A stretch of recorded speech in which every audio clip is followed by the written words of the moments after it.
Panorama group, जो सोचता है वो करता है। नमस्कार, भारत लाइव देख रहे हैं आप। देखिए, बिहार में एक तरफ जहां आज दिन भर चर्चाओं का बाजार गर्म रहा, फ्लोर टेस्ट की बात कही जा रही थी कि फ्लोर टेस्ट में कौन फेल होगा, कौन पास होगा। इस फ्लोर टेस्ट में जो परिस्थितियां उत्पन्न हुई, नीतीश कुमार ने हालांकि अपना बहुमत का जो आंकड़ा था उसे साबित करवा ही लिया। कई विधायक गायब थे, कई विधायकों के नाराजगी की भी बात सामने आ रही थी कि विधायक नीतीश कुमार के जो अदला बदली की रणनीति है उससे काफी ज्यादा नाराज हो गए हैं और जिस वजह से वो रडार से बाहर हैं। हालांकि उनको अंततः जो जदयू के विधायक थे, जदयू के वरिष्ठ नेता थे, उन्होंने रडार में ला ही दिया और अंततः नीतीश कुमार को 130 का बहुमत का जो आंकड़ा था उसे साबित करवा दिया गया। नीतीश कुमार एक बार फिर से एनडीए गठबंधन में फिर से बिहार के मुख्यमंत्री के तौर पर अब दिखेंगे। हालांकि उन्होंने शपथ तो पहले ही ले लिया है, लेकिन अब बहुमत का आंकड़ा 130 हो गया है। 122 था, लेकिन 130 पर नीतीश कुमार की सरकार बिहार में बन गई है।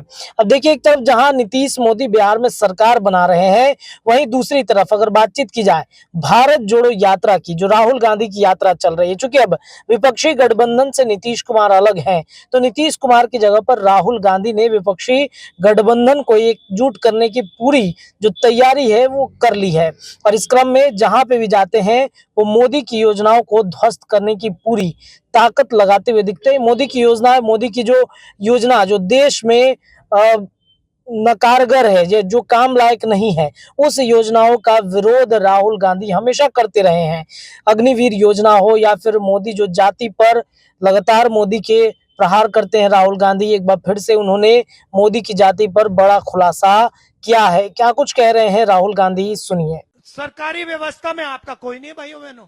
मतलब जो पहले हुआ करता था आजादी से पहले कि जो हमारे पिछड़े लोग थे, दलित थे, आदिवासी थे, वो सिर्फ मजदूरी का काम करते थे, उधर ही नरेंद्र मोदी ले जा रहा है देश को। तो ये जो पिछड़ों की मदद का काम है, दलितों की मदद का काम है, आदिवासियों की मदद का काम है, तो ये करवा क्यों नहीं रहा है? मैंने सोचा, मैं आपको बताता हूं क्यों नहीं करवा रहा है। क्योंकि नरेंद्र मोदी जी जब पैदा हुए थे तो उनकी जो जात थी वो ओबीसी थी नहीं, वो ओबीसी पैदा ही नहीं हुए। वो ओबीसी कब बने? जब गुजरात में बीजेपी सरकार ने उनकी जाति को ओबीसी वर्ग में शामिल किया।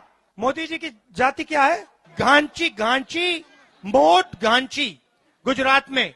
ये ओबीसी जात नहीं थी। इसको 2000 में बीजेपी की सरकार ने ओबीसी बनाया। इसका मतलब हिंदुस्तान के प्रधानमंत्री जाति जनगणना इसलिए नहीं कर रहे हैं क्योंकि ओबीसी है ही नहीं। जीएसटी का पैसा आपके जेब में से जाकर सरकार के पास जाता है। अब सरकार क्या कर रही है?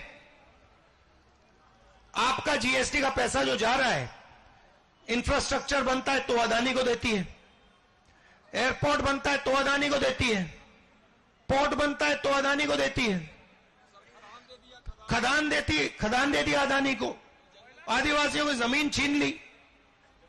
तो आप जीएसटी भर रहे हो, आपकी जीएसटी का पैसा वही 2-3 अरबपतियों को जा रहा है। पनोरमा ग्रुप, जो सोचता है वो करता है।